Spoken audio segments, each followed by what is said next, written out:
Hi everyone.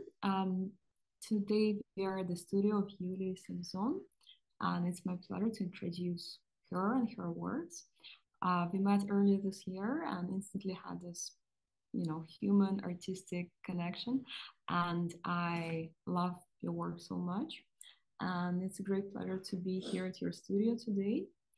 And I hope you're going to enjoy our conversation.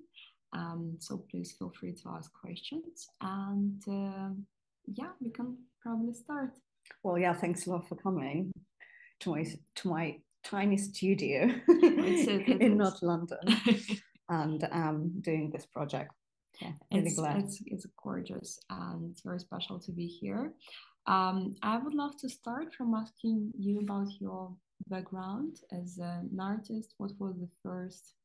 Um, what was the first moment or first stage where where you felt this is what you want to do, and your education, your how it's all started. So how it all started. I mean, my first encounter with art started when I was a kid, and then I went to school, and my serious encounter was when I went to Slade. And it was magnificent 4 years where I did history of arts, and actually I started with sculpture. So the idea of materials came to my mind, sort of embedded into my brains when I was just doing sculpture, and then the next logical step was when I went to Royal College, where I switched to painting fully, because at Slade it's quite mixed media when you do art. So when you start, I mean, you can start with any medium you feel most comfortable, and then you find your way in a sense that you feel what tutors you feel more comfortable with. You feel the power of seminars, which ones you do find yourself more intuitive during the conversations. So in my case, that was painting, and then I switched to painting fully. So enrolling into Royal College was quite compelling experience. Yes, quite independent, because it's so different from Slade. Whether at Slade you do get this nurturing vibes from your tutors, and there's no such a thing as tutorial of itself, because you're always surrounded by professionals. Whether at Royal College, it's more about your willingness to know and to learn, and the tutors would not lead you into the conversation. You have to be the fire burner, the starter of it, and you have to really encourage yourself into doing so. So it's a really important step, I guess, in your artist practice, when you do feel what's your strongest sides and what's your true passions. Because at Slade, it was sort of just diving into the art world, learning about us art history, doing thesis that I did about abstract art of Mark Rothko and Eva Hess, and then enrolling into something totally different, where tutors treated you as independent thinkers and independent artists, and not um, kids like kindergarten group. And I mean, you were asked different things, and you asked different things from yourself. So I stayed really late in the studios, and I couldn't really get myself that sort of independent, in a way that I couldn't just go to the pub, or I was just staying in the studio all the time, actually. And I think that was an amazing experience, because I could really encounter with being in the studio by myself, which is really important in any artist practice, when you really have to embrace it, of being on your own and being independent, and yet being dependent and self-analytical with your practice.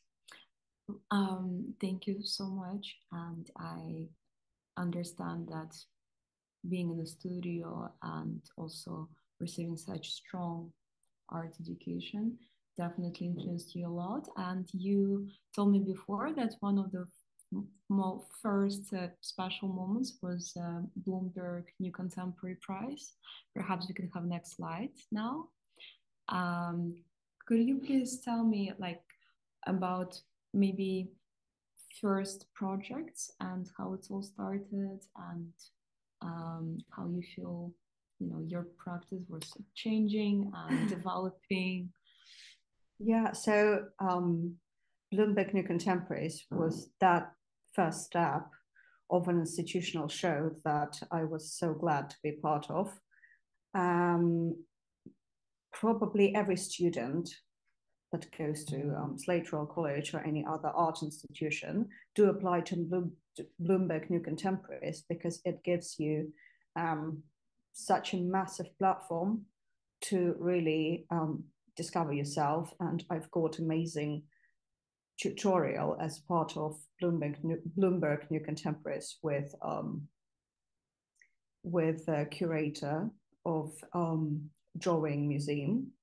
That was really important to me, because my practice is based on drawings, the drawings that I usually make by myself, but I wanted to hear the response from someone who's professional in that sense, and who's curating the shows that include drawings mostly.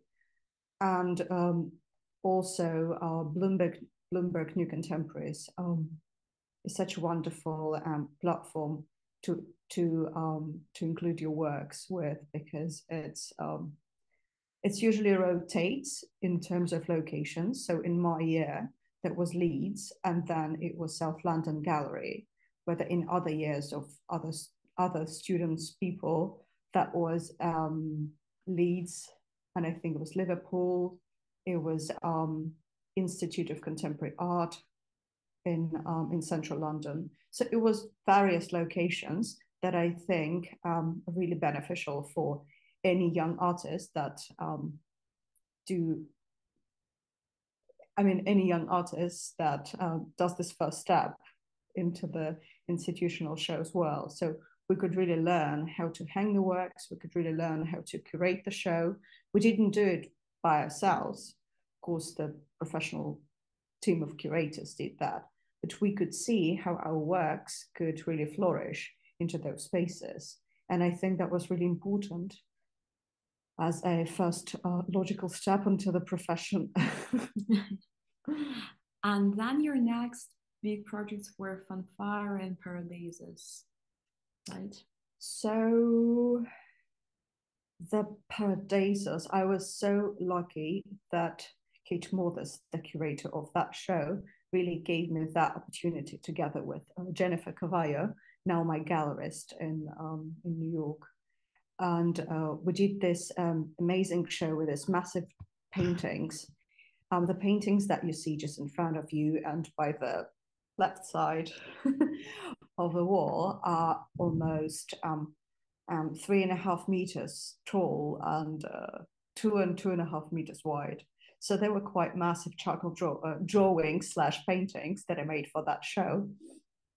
And the level of scale was always important for my practice, so I felt absolutely grateful doing this show. And the curation was so clean, in the sense that there's no such a extra thing that's been added to the show that I don't feel is relevant. They all had their spaces, and color-wise, with the black linear snakes. Again, I really pursued this idea of Paradeisos and the snake that was in between of Adam and Eve. And in that calligraphical sense, I could really enroll those works into the show. And I could really show the strength of the space as well as my practice at that time. May I ask you, how does it work usually, your creative process? So you always start with sketching, or it's how does it? So I usually start with drawings. I do have the idea of colors I want to bring into the painting, but I don't necessarily have the idea about the construction of it and how exactly I want to place certain things. So I really have to sit and draw it in my notebook, where I do get a sense of the composition of colors that I'm using. And as you can see, looking at the slide, that I do find helpful when I work with similar colors, with sort of cartoon strip painting scheme, in a way that I'm making a few paintings at the same time. It really helps me to catch the flow of the series for that show and for that theme, so that I can really embrace those themes. But I also feel like it's part of like storytelling. So yes, it's always like totally. But usually it's like how long usually your story or each chapter is, like 3 paintings, or it can be 10 paintings. Is it depend project by project, or it's something what you usually come back? That's an interesting question, actually. I've never thought of it in that sense. I usually start with as much as my wall allows me. So that could be 4 or 5. And then if I feel that I missed out some element, or if I want to really repeat that, I could go back to that element and do it again in another painting. So that's really depends of theme that I'm exploring and the show that I'm working on. If, for example, I know that for that certain show I need to make 20 paintings, then I'm just living with the idea that I can't do less than that. And then maybe the 21st would be something that I wanted to do, but still just came up to my mind too late. That's so exciting, because I feel like each project you can, just create something completely new. And I always feel like this each particular exhibition, you're always bringing some new elements and you're always working with the space. So for you, it's not only producing new series of works, but it's also like curating the whole environment around it, from the title to like every single detail.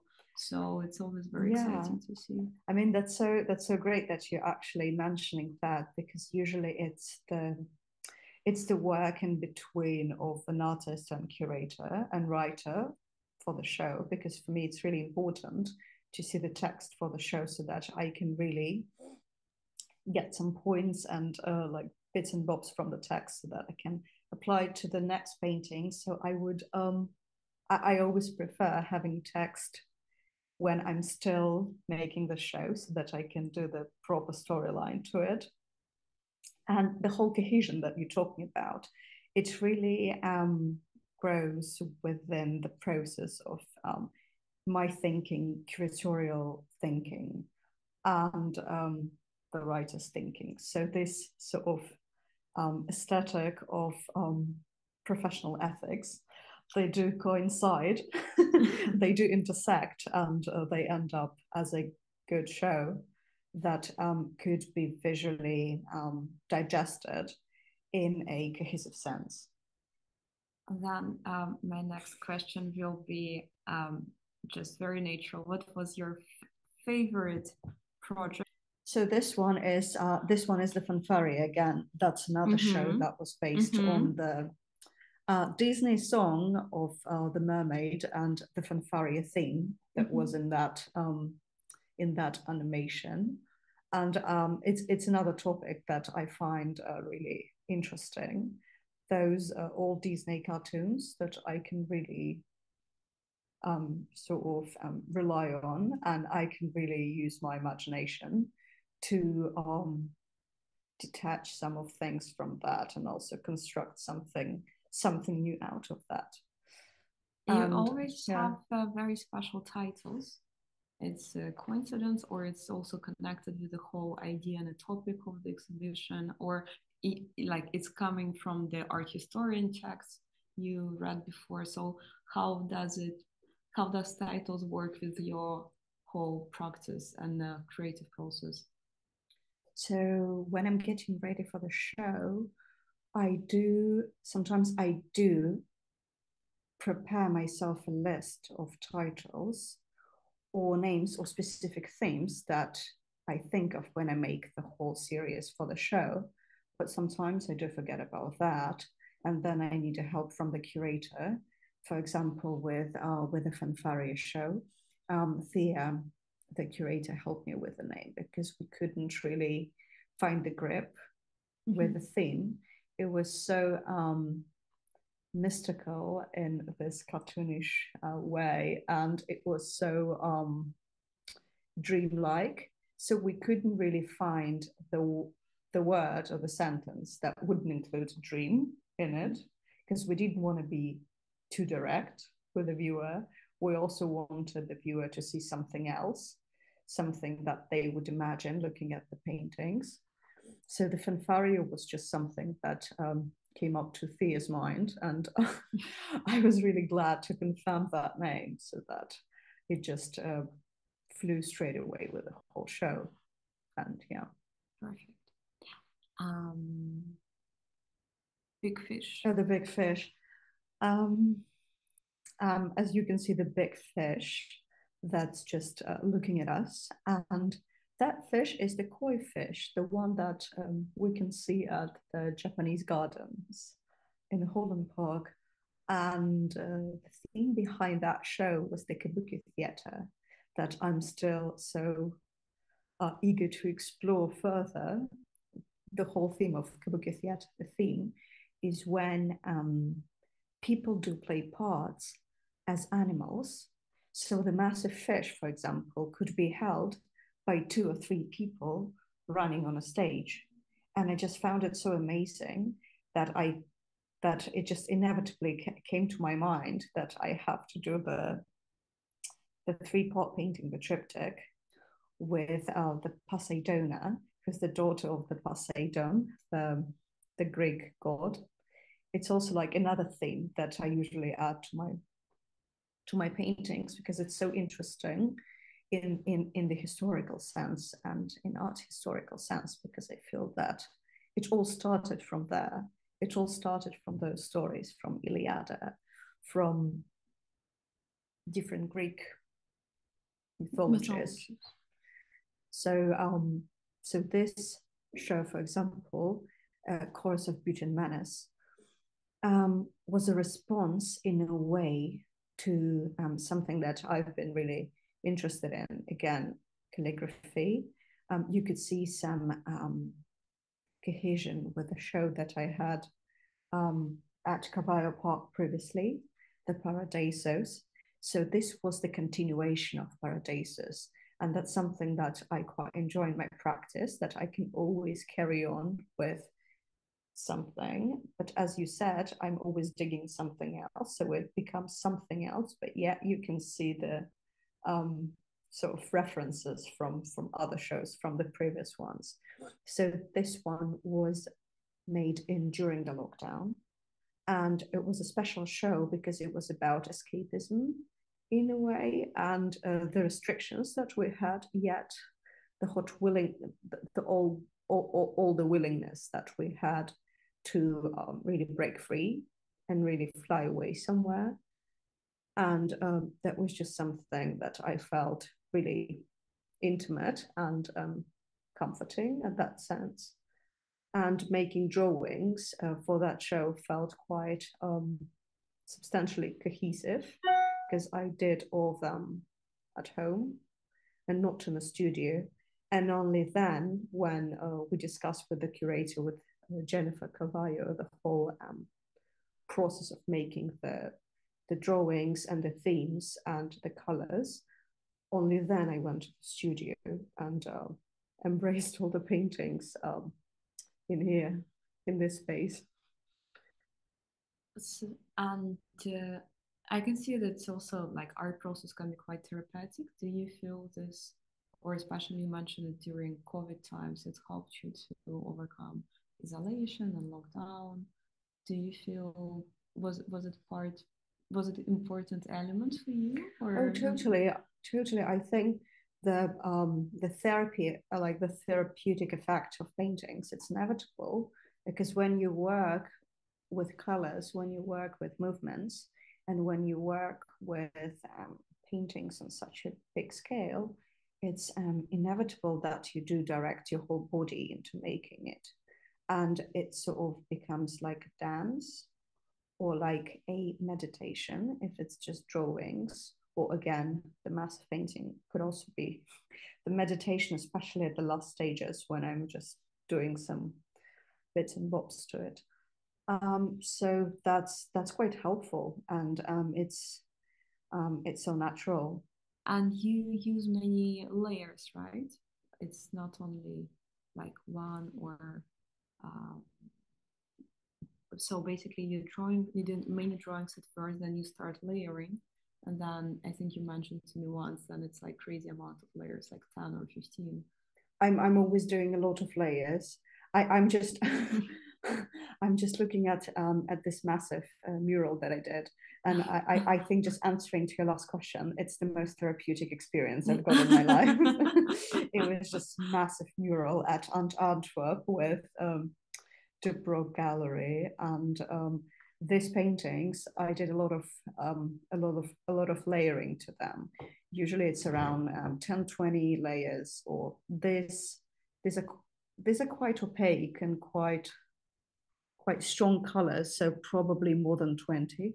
They don't look like it's been a lot of layers, but I mean, you being in a studio, you could see how I do start with the first layers so that you could see through everything, and then it just starts being quite opaque.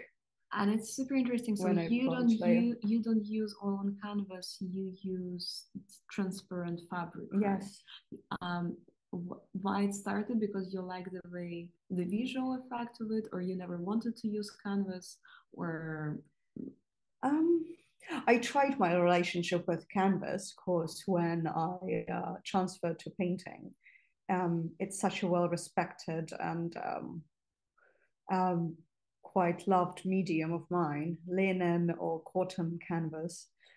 But then I felt that I couldn't get the flow right that I wanted to really express. Because in my paintings, the most important thing is calligraphy and the flow. And given the linen is quite rigid material, it's quite tough to really enhance that flow from it. And it's really tough to do it without any other sort of layers on it. So I really had to put really thick layer of rabbit skin glue, different silicone substances to make it quite flowy, but it still didn't give me that amount of light that comes through it. It was just eating the whole light. The whole light they were vibrant. Sort of sank into the linen. And it wasn't something that I wanted from my painting. So I just started inventing and exploring different other sort of solutions and surfaces. So transparent fabric was something that I felt myself quite comfortable working with. It was quite challenging at first because I haven't met many artists. Actually, I haven't met anyone working on this fabric. Me too. Like I know some artists who are working with on prime linen, but or like some other materials, but also they look at first when you look at your painting, they look like it's all on canvas. But when you start exploring your works more, you feel like they have this tender, I don't know, it just looks different. It's like lighter, it's more there, it has more air. Yeah. And they're more alive also because it's almost transparent. So I feel like for you, it's such a turning point. Yeah. To find, your materials and your tools in order to create what you want to create. Oh, definitely. Yeah, that's the first major layer that you have to do in your practice. And from that layer, you can build up like different ones with the brush strokes, with the colors. And this layer is I would call it the most challenging and the most difficult, because you really have to embrace yourself into that experiment of going towards something else and not following everyone else. So I really had to be on my own in that sort of game with trying out the new fabric and the new medium. But then it responded quite well, and it responded so natural to my brushstroke as well. So I could really do this neat calligraphy line that could really follow with the whole theme of a painting. And that's the main thing to me. Did you start to use this fabric at Slates or Array around College of Art, or? I started doing it when I was at Slate. So from the beginning, almost from the beginning. From the beginning, from my third or second year, second part of my second year, I would say. So more than that's great that you found this pretty, early stage of your career.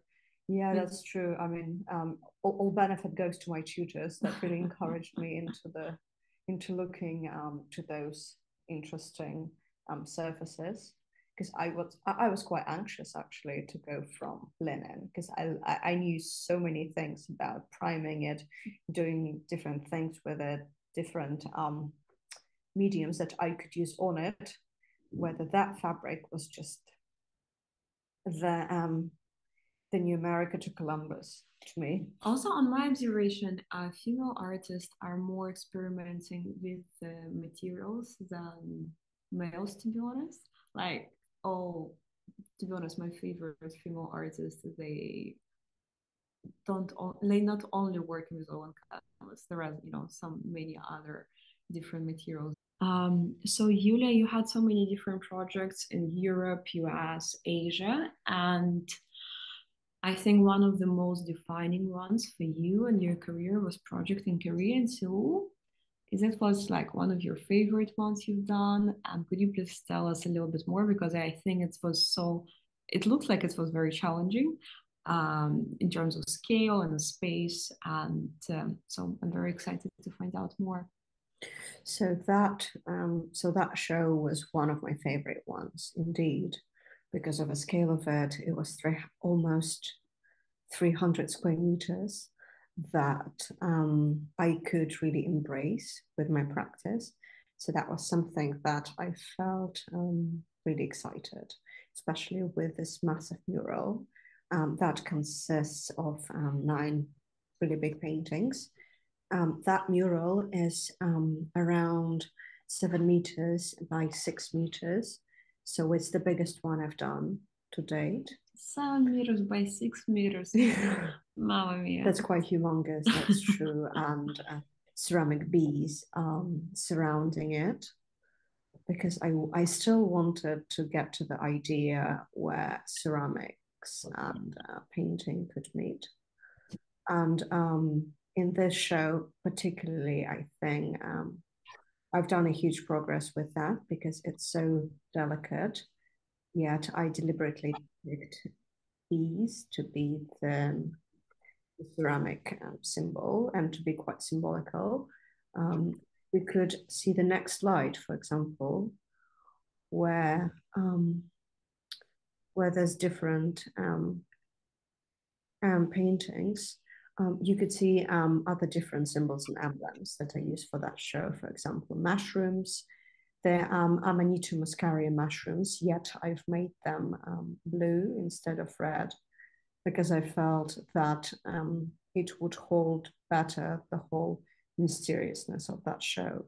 And also the diptych with 2 female figures gaining some success in challenging and chasing the jellyfish Просто на этот галерея, ну, типа Маша делает... Ой, ой. No. Right. And there was also another calligraphic elements in that show.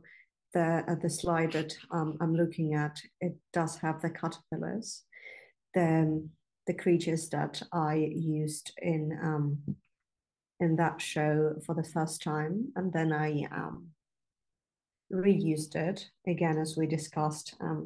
How sometimes I do feel that I need to explore that creature more. So that's exactly what I did after that show. After that show, I did explore a lot more theme around caterpillars. Also, it's connected to Alice in Wonderland. And I have to say that Flavia Frigeri, who did amazing text for the show, probably one of the best ones that I've ever had in my practice, written about my practice. She really did say a lot about Alice in Wonderland and how this whole different scaling down and scaling up affected the show, and especially my practice. I mean, looking at that mural, it's humongous. It's the biggest mural I've done, yet it does have this storyline in it. And then you do look at this paintings that they all same size, and they do look like the cartoon. And you can really see what's happening in each slide of it, whether it's the Amanita Muscaria mushroom, or the multiple Amanitas, or the bees. Again, they correspond to the mural ceramic bees that in the whole concept of that wall and beginning of the show again, and how I deliberately spreaded the different symbols and the different emblems into this painting so that you could really find the cohesion, just looking at the lines of it and looking at the colors, yet finding the difference as well. Looks brilliant, and it's also like ethereal mystical comics. You can see the continuation in the next body of paintings. And my question will be about ceramics and how you incorporate it in your practice with paintings, and how did you start doing that, and why, and what do you feel it's bringing to something what you want to say as an artist? So talking about medium, it's something that was always in my mind, making the works together with ceramics. So when ceramics could be part of the paintings and part of the works, especially in this show, in the Frogs Pound show with Sapling Gallery, we really wanted to make sure that ceramic component is as challenging and as important as a painting component. Also, given the aesthetics of the sapling space, it's quite aesthetically pleasing, minimalistic space. I always called it a little gem with the little tiny garden in front of it with plants. So I found it so mysteriously beautiful, the whole concept of it. So I really had to go from that concept of a space and following it into the show. That was something important. And again, drawing the line with ceramics is always quite interesting, and it could be minimalistic, like in a sapling show, and also could be quite overwhelming. Of the duo show that I had with Annis Kladman at the Roman Road Gallery, where we really went maximalistic with ceramic. There are so many elements, as we can see on the picture. Yeah, with sort of like ceramic. I don't know. I would call it like ceramic paintings or ceramic. ephemeral space that we created. How much time did it take to produce so many different elements? It was quite challenging, especially with installing and making it and glazing it. So probably from my rough memory, that would be around 2 months or 3 months of non-stopping ceramic making. And I did it all in the studio. That's why the next logical step was just to expand the studio and to create another room as just the room for ceramics, because yet making the show was so pleasing and so rewarding in terms of doing this massive installation with sand and ceramics and paintings and also photography. But also it just gave me the sign that actually I have to separate the spaces as well, because given the studio we're sitting now, it's not that big, and when you make such a massive project with ceramics, you do have I mean, you definitely need bigger space. So it was my logical step onto the jumping onto the next stage. Also, are you so comfortable with scale, not only with painting but with ceramics as well? So you can. Yeah, I think that applies to all. Yeah, that's. That applies to all. I'm always inspired by Color Black and her sense of scale, and her sense of feeling the texture and feeling the space where you put your sculptures. Again, my sculptural background does really work in that sense, that I always feel that it's important to go from the space and then expanding my works in it and not the other way around, if you see what I mean. I think it's quite natural that you do digest visually works in a space. So you really have to take that into account. Even your paintings are very sculptural. So that's true. That's true, probably because also I've started from the sculptural element of the transparent fabric and not the traditional one with linen. But yes, that's true. Maybe I'm the sculptor who paints. You mentioned a few artists, and who is, one of your biggest inspiration? Right. Talking about my inspiration, I'm always taking inspiration from sculptors and sometimes photographers like Michael Bormans, or that's the photographer, and the sculptor. As you could see, a lot of sort of inflated, sort of phallic forms in my paintings. I do look a lot at Erwin Wurm and his magnificent pavilion at the previous Venice Biennale was just mind blowing, just blowing my mind, with the truck stuck into the ground upside down. And who else? Color Black, whom I already mentioned. Then Katharina Grosser, she's having an amazing installation at Foundation Louis Vuitton in Paris. I don't know if it's ended yet or not. Isaac Ganskin, she's another one who I'm a massive admirer of her works. Also some painters, Chantal Jaffé, Nicole Eisenman, and who else?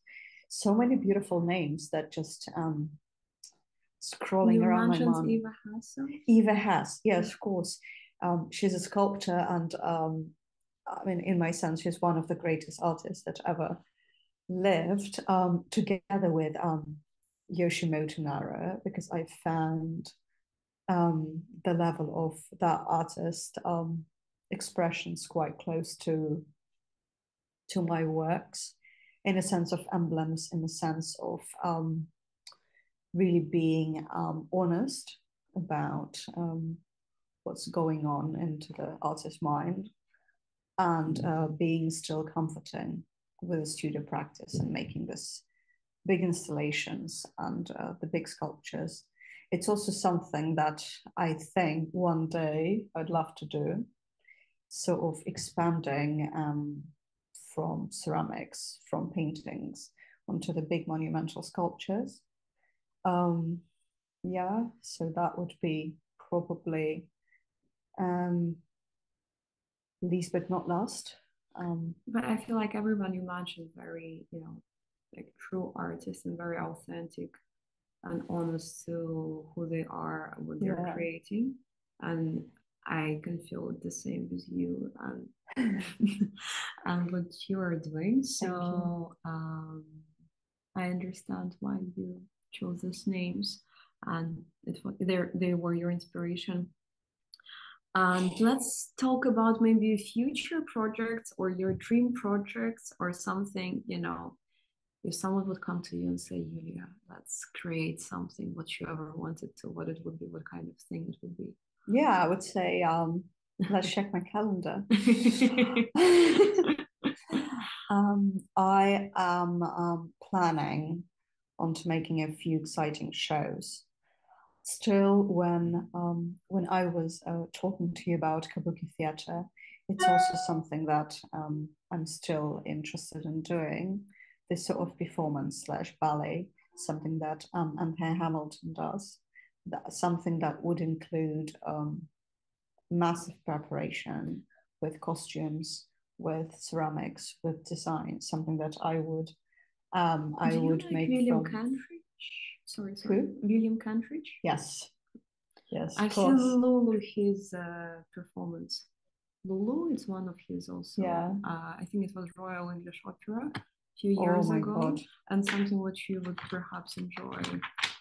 The Royal Opera is something that I'm always taking my inspirations from. So that opera connected with ballet, connected with performance is something that I really want to investigate and create from square A to square Z, so that I could have the full creative assurance of making everything as complicated and as sort of consuming as my paintings. That sounds so exciting. I would love to see it already now. Yeah, me too. Yeah, this is the show at the Broad Gallery that we had with Amanita Muscaria. Yes, still going strong with emblems and symbols of the Amanita mushroom, yet giving it a bit of a... Was it this fall or spring? It was last spring. Last spring. And yeah, I'm just giving it a sense of abstract, imaginative way of presentation. It's also something that I'm totally into, the abstract artists. That's why most of my theses were about abstract art. And the one that I did, that was my first thesis about abstract art and abstract art and how we do perceive it, with sculptures of Eva Hessen, paintings of Mark Rothko. It was my favorite one, and it's something that I still come back to, with the text of Brioni Fair, one of my favorite writers. So yeah, really proud of that. Yeah, this painting, The Land of Honey. It's again exploring the whole theatrical element.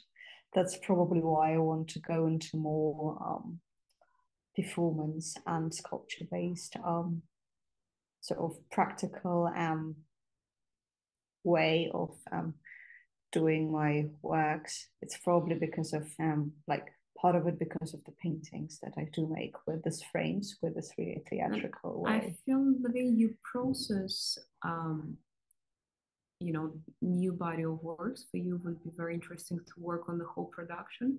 Totally. So that's one of the key elements. The way also I feel like the way you look at the shows, when you creating new paintings, it's also, so I feel like the theater or performance, it would be even even more challenging, but at the same time rewarding and fulfilling. Yes, of course, yeah.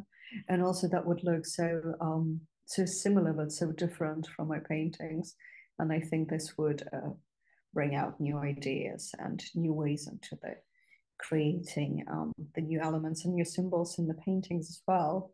Oh, this painting was the Small Paradise was part of a show with Tabula Rasa Gallery last summer. So that was just something that I did differently, yet and now similarly with the movement. your work's going to Untitled Miami. I'm doing Untitled. Proudly doing it with Cavallo Park and another artist, Maximilian William. We're doing the duo show there. I would still consider it as a show because I planned it as a separate storyline, so that both would be really comforting to my heart, because it's something that me and Jennifer and Maximilian thought from the Square A.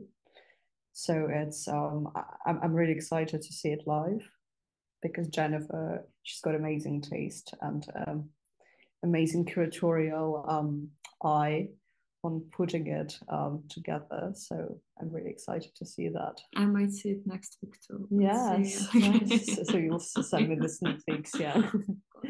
You'll be probably present when they'll be installing it. Oh, I wish I could be there. The ferns, ferns idea came to my mind when we were doing the Paradise is Not Just a Place show with Anna Skladman, and she's a great photographer, and she is really into the history of photography. So she told me that story that actually ferns were the first objects that women started to scan as the beginning of photography in Victorian England. So that's something that really goes close to me and close to how I perceive art, and being a female. I think it's really important to really pioneer female artists, and the whole feminist movement that in art sort of started from that moment. And I'm really glad that there's so many people that supporting That's and so pioneering exciting. I didn't now. know that about ferns. That is so special. Because women they couldn't go outside and work, so they had to stay home, and just as a way of creative thing that they could do at home was the scanning and the first scanners. And my friend Anna, she's doing amazing photography using scanner. She's fantastic for photography. So she told me all about it and how ferns are significant in her practice. And we did a lot of ferns for our show together. I did it in ceramics, and also one of the paintings was also about ferns, the green one. And yes, I find it just mesmerizing, the story again, that it's it's so great that art is so connected to history, and art really does make history, especially the female art, in my sense. Also, I quite liked when you said that female artists do experiment more than male artists. I've never thought of that actually, but that's so true. Because when I think of Color Black, Philly de Barlow, I don't know, many other sculptors like also like Anthea Hamilton, or Sonia Boyce, so experimental, yet so creative and so unique, with this unique spirit. And they're not afraid to go and try something else, try something different. And Sarah Lucas as well. Sarah Lucas, Louise Bourgeois, amazing, yeah. So many different sweet, beautiful artist. Yeah. I feel like male artists, with all due respect, when they find something what they're good at, they just Yeah. keep pushing it forward. That's so true. They're so conservative in that sense, where the women are more I feel like also flexible. Yeah, exactly. And also curious. Yeah. You want to try and combine more elements. And yeah. It's so true. Yeah, trying to find out new ways of expressing the ideas. I always see that. And again, like one of my favorite artists, Monster Chatman, she's doing it greatly with painting because she's using painting as sculpture and she's adding on some elements to it.